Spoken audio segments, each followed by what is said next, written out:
going on, guys? It's Steve. I know it's been 2.5 weeks since I did a video, and honestly, my intent was to be doing this once a week, but half the time I don't really know what to talk about. A little driving range over there. I'm kind of driving where sort of like the richer people live, only because I like to drive my lifted freaking truck around their neighborhood, just to, I don't know. I just like doing it. But my intent was to do this about once a week. But coming up with topics is not the most easiest thing in the world. Because I don't really have a whole lot going on. So talking about my personal life it's nothing to talk about. I get up, I go to work, I come home, have a couple drinks, go to bed, wake up the next day, do it all over again. So I'm trying to keep everything truck related.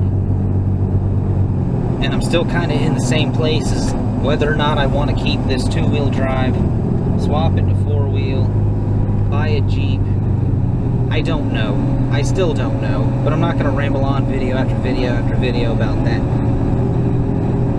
So today I thought I'd talk about tire size and gearing. Because what some folks don't seem to realize, or, don't quite pick up on straight out the gate, something they don't think about, is you can't just take any vehicle, lift it up, slap big old tires on it, and expect it to perform the same as it does stock. That ain't gonna happen. Oh, traffic. It's like, for instance, talking two-wheel drive Ford Rangers, depending on trim level, engine size, etc., etc.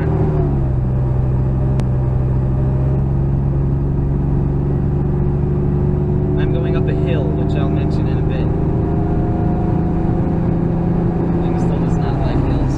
Be anywhere from 308 gears, 345s, 355s, 373s, or 410s. Four-cylinder, you're probably 355 and under. And then it's just kind of a grab bag depending on trim levels, I guess factory tire sizes and all that. From my personal experience, this truck started out as a 3-liter automatic, 373 gears, 235, 75, 15-inch tires, so that's about 27, 28 inch. I'm not going to look it up, but it's about what it is.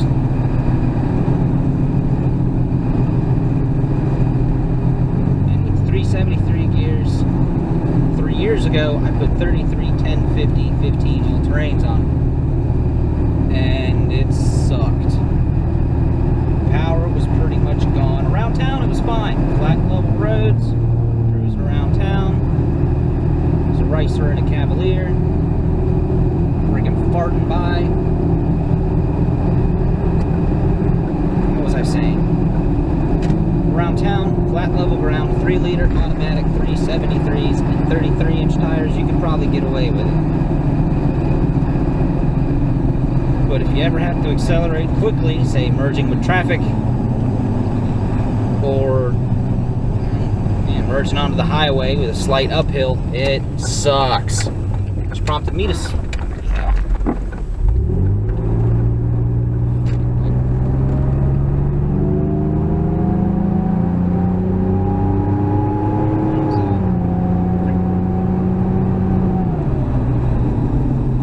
Still doesn't like hills. Which prompted me to re-gear the rear end.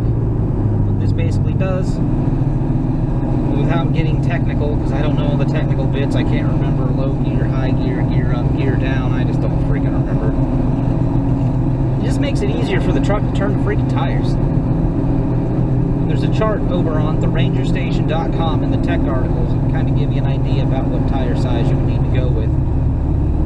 Well, tire size per gear ratio, so to speak. So, hey, you want to run 33-inch tires, okay, these gear ratios do this, this, this, this. These are good for this, these are good for this, these are good for this. So I had the 33s, had the rear gears, had the rear end re-geared to 456, and for the 3-liter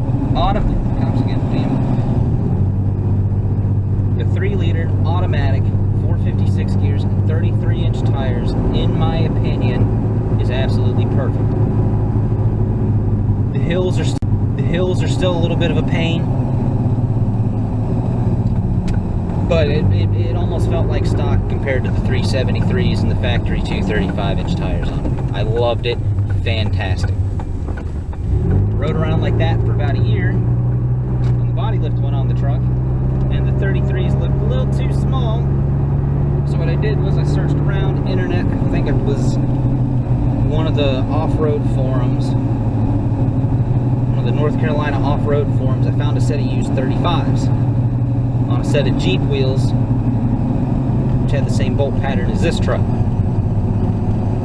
And ever since then, I've been running around 35s, 456s with the 3-liter automatic. It's not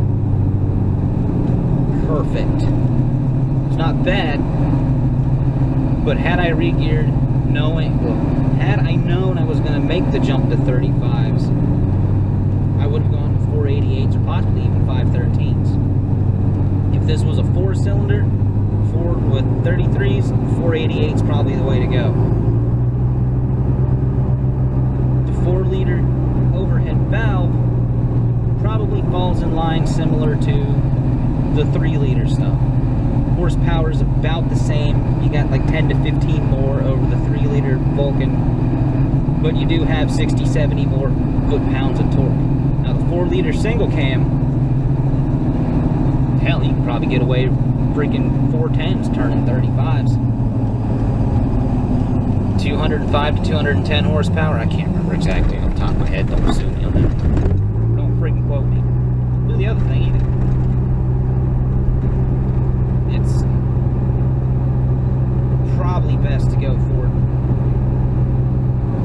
yeah, probably with a single cam you'd still want to re-gear. You can probably get by on 410s, which a lot of people do. A lot of people will run 4 cylinders, 410s with, 32, 33-inch tires, 3-4 liters. A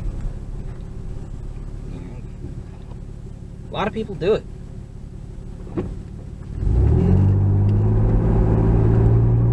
But pretty much, to be nice to your truck, make it last. You don't want your U-joints wearing out, which they may not with gears. I don't know. Don't want your differential wearing out, your transmission wearing out too quickly. Spend the money and just take the hit. It's just the cost of doing this stuff. I mean, if it was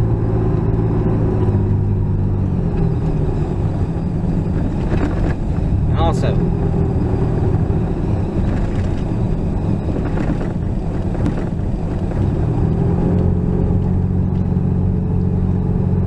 thing to remember, if you're 4-wheel drive, you need to re-gear the front and rear differential. You need to do both. You can't do one. Otherwise, your truck's going to try to rip itself apart. Basically, your 2 tires are going to be turning at 2 completely different speeds, and that ain't no good. I appreciate you watching, guys. Like I said, I'm going to try to do this once a week. But, we'll see. Thanks for watching, though.